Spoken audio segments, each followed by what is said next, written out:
Hello বন্ধুরা, তোমরা কেমন আছো? আশা করি তোমরা ভালো আছো।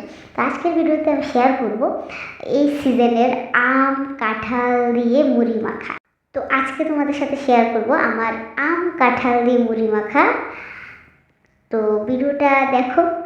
আর হ্যাঁ, যাদের ভালো না লাগে অর্থাৎ কাঁঠাল খেতে ভালোবাসো না তোমরা, তো তারা প্লিজ অ্যাভয়েড করে যেও। আচ্ছা, আম আর কাঁঠাল দিয়ে খেতে মোটামুটি ভালোই লাগে।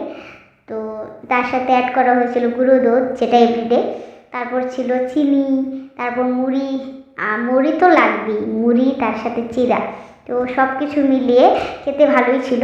তো তো যারা এই সিজনে কাঁঠাল আম দিয়ে মুড়ি মাখা ট্রাই করোনি, চট করে বাজার থেকে গিয়ে কাঁঠাল আম নিয়ে এসে অবশ্যই ট্রাই করে দেখো।